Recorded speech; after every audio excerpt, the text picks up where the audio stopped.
The Safe Place kickoff reception began with the Cape Coral High School Band serenading the governor's wife, Mary Jane. Not only is she the First Lady of Florida, she's the state's First Lady of Runaways. These runaway shelters provide a place not only for these kids to kind of rest their head and get their thoughts together, but also provides free counseling for the parents and for the teenagers.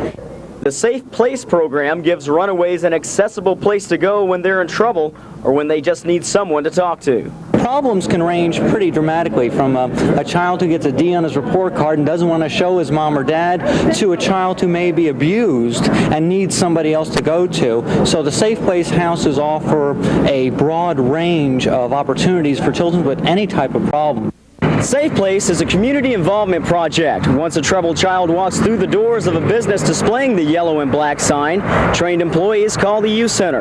They in turn will call volunteers in the area to pick up the child. But that's where the program's hurting. If you're interested in being a volunteer for the Safe Place program, call Linda Cardelloni at 939-0009. In Fort Myers, I'm Bill Caudle, WEVU News Center 26.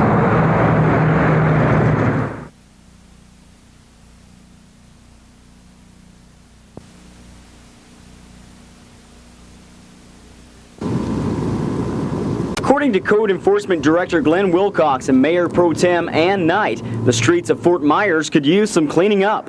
We wanted to identify the areas that are now eyesores to the community, and the property, where property has been degraded by lack of attention, where you see junk, trash, cars without tags, and that they have been just there for some time, and just a major cleanup of the city. The lack of attention some property owners are giving their buildings have officials worried about health hazards. Yes, some of them are health hazards. And in my notes, we cited those areas that was really a health hazard. Just a couple of months ago, people lived in this house and its condition wasn't much better then. Ann Knight and code enforcement officials have a long list of people who will receive citations for this type of abuse within the next couple of weeks. Reporting from Fort Myers, I'm Bill Caudle, WEVU News Center 26.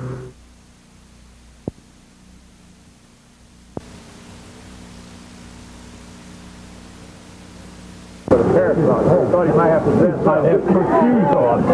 You're taking your picture. Okay, if you don't mind breaking away, that'd be great.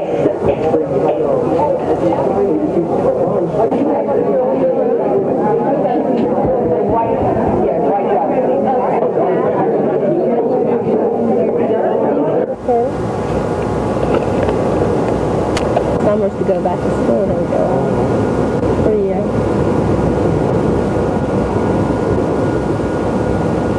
Are you going to do your presentation from here, or just take a photo? He's doing this one. Oh,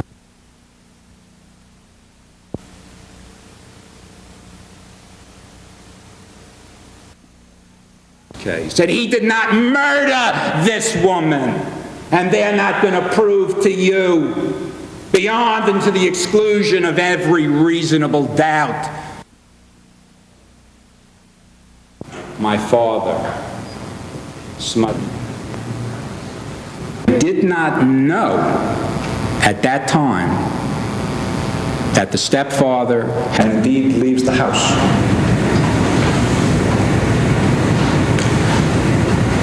Vincent and Pat, the daughter Elizabeth, and the defendant. Television crew came to the house and conducted that and choking on him in front of other family members. The defendant had told her of that possibility. Told her that several times in front of Russell, that Pat planned to kill herself before the pain may get too bad. if that was to occur, the defendant was also going to kill himself.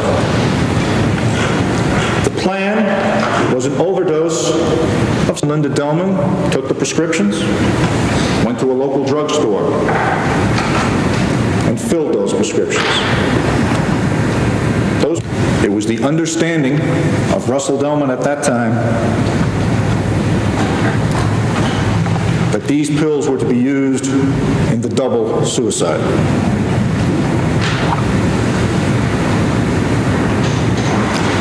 Again, a death that involved her vomiting up her own blood.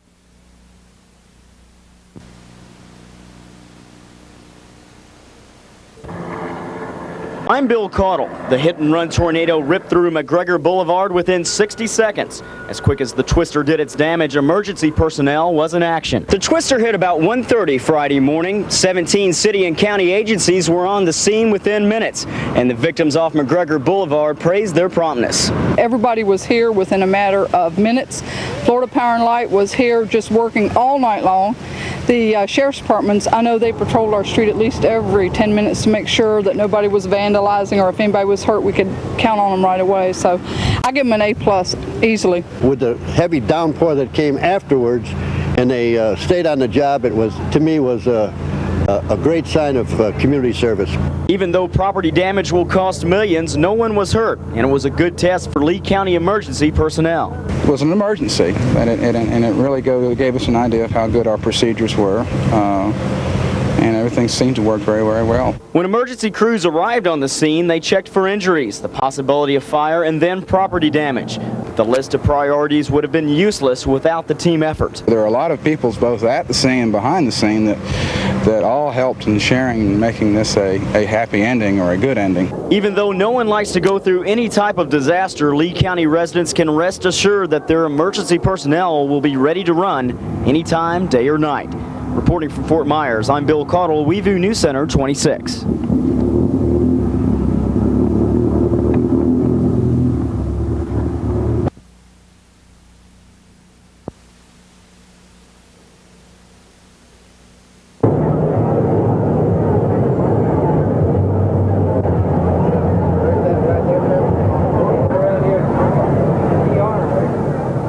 We have got everything from coconut shrimp and gator tail to hot dogs and pizza and Hawaiian food, fettuccine, you name it. We have got something for everybody out here.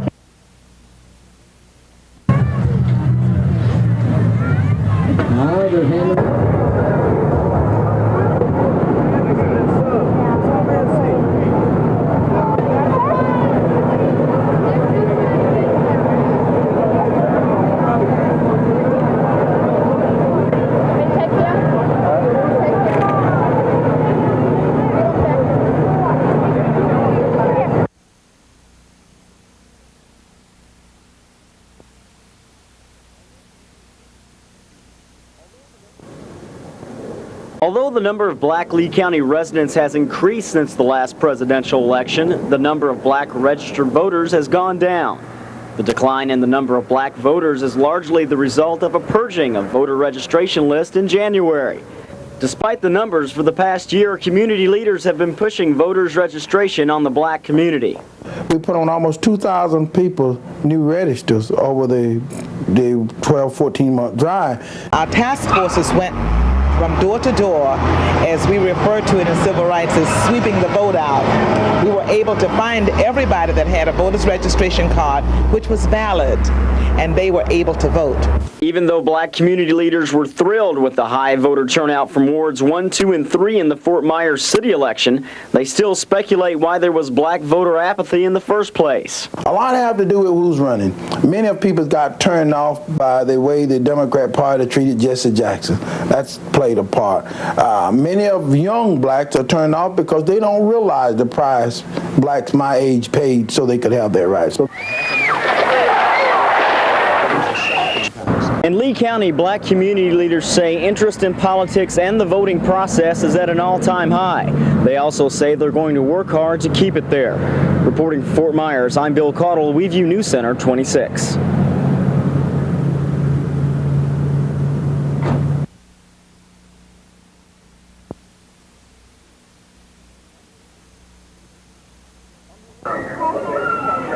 On their lunch break, students at Cypress Lake High School had a chance to cast a mock vote.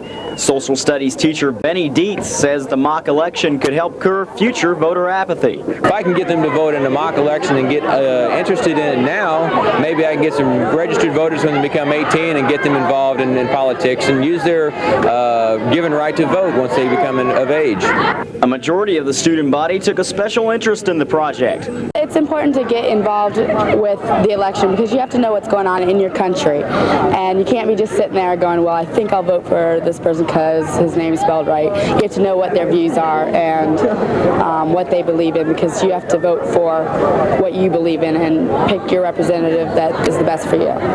In the mock primary, Cypress Lake High School had a 41% voter turnout. This time around, it was 42%. Reporting from Lee County, I'm Bill Caudle, WEVU News Center 26.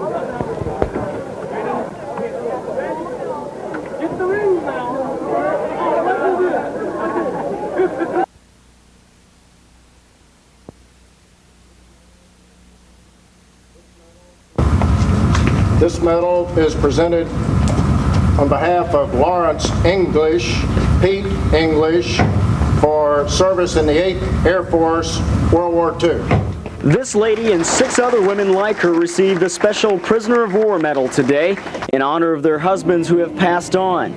35 other men who sacrificed their liberties in wartime for this country also received the prestigious medal. I think POWs are a very special group of people, perhaps more than any other veterans. They know what it means to have lost their freedom and to have regained it. To be an ex-prisoner of war is to have been dead and then come to life again. Many of the POWs here today say it's important to remember those who sacrificed and gave their lives to this country. They also say that war is an ugly thing that should never be repeated. In Fort Myers, I'm Bill Caudle, WEVU News Center 26.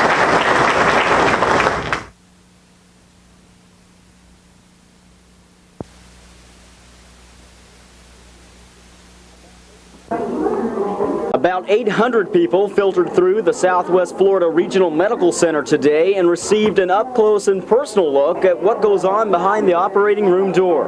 Officials at the hospital say the open house tour will help the public become more familiar with operating procedures. Just a little bit more about what actually does go on during an operative procedure, even as to coming into the hospital with the pre-admission testing phase and all the different components that it's made up of. Many people found the open house very informative, and others had their own reasons for touring the facilities. Back in May the 28th, I had open heart surgery, and I was curious to see what all the procedures were and just what I went through. The hospital staff performed a mock surgery for the gallery with a narrator that explained the operating procedures step by step. It will remain on the skin during the operation and will continue to inhibit the growth of new bacteria.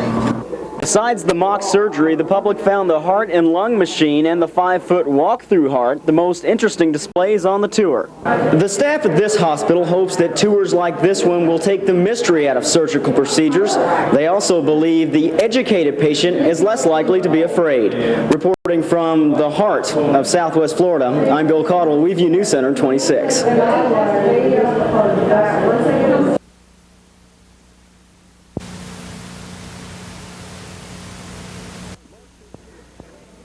Mark Casey was 17 years old when he dropped a concrete cylinder from Slater Road Bridge into a passing car, killing the driver, Rick McDuff. Even though Casey was a juvenile when the crime was committed, he was tried as an adult today. Casey pleaded guilty to manslaughter charges and received 5 years at the Department of Corrections. The victim's family and counsel were upset with the sentence and say 5 years isn't enough. I don't think Mrs. McDuff is pleased with the outcome at all. The state certainly isn't. Very disappointed. The gentleman only got 5 years, and due to the legislation and the law and the sentencing guidelines, that was all I could get. And I don't feel that he got what he deserved. The state attorney's office say they wanted a tougher sentence, but legally their hands were tied. We have to work within the sentencing guidelines, and the sentencing guidelines called for 3 to 7 years in state prison. However, we feel that crimes of this type, which are so heinous, should be sentenced above the guidelines, but because the legislators have tied our hands in these sentencing guidelines, we are not able to get any higher sentence. For Mrs. McDuff, the fight didn't end in the courtroom today. She says with the help of the state attorney's office and the organization mad, Mothers Against Drunk Drivers shall do everything possible to get the legislation changed regarding sentencing guidelines. In Fort Myers, I'm Bill Caudle, WEVU News Center 26.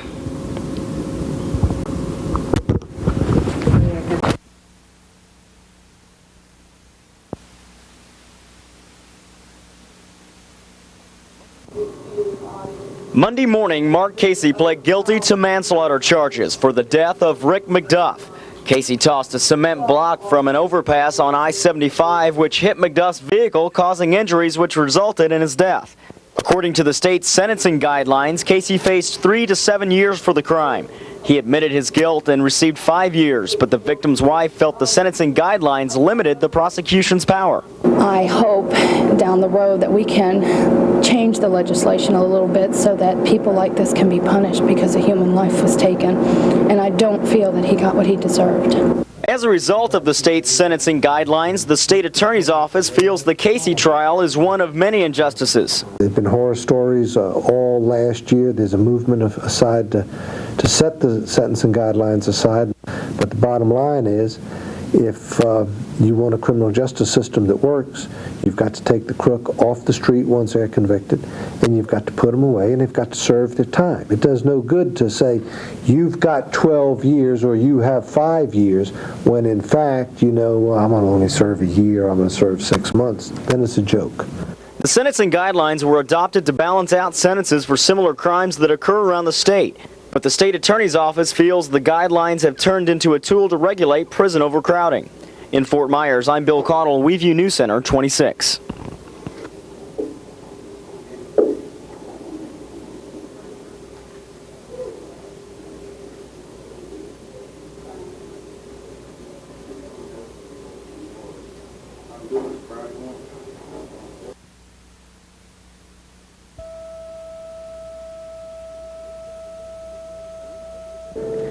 The Lee County Canvassing Board addressed allegations of election fraud today, such as people voting at the wrong precinct and a dead person voting. As far as the board is concerned, they found nothing wrong. The Canvassing Board examined the allegations in the protest that was filed and determined that we should take no action because it's more appropriately addressed before the circuit court. Protesters who call themselves Citizens for a Better Government were not satisfied with the outcome. In a way, I'm a little bit disappointed, but then I expected it. My questions were not answered correctly. I don't think the Canvassing Board addressed all of the questions that the various concerned individuals had. I don't think they'll be particularly happy, I guess, with the action because we didn't take any. But I think the parameters of what the Canvassing Board can and should accomplish were defined. Mrs. Farmer says that her group will meet next week to decide if future action against the Lee County elections should be taken. In Lee County, I'm Bill Caudle, WEVU News Center 26.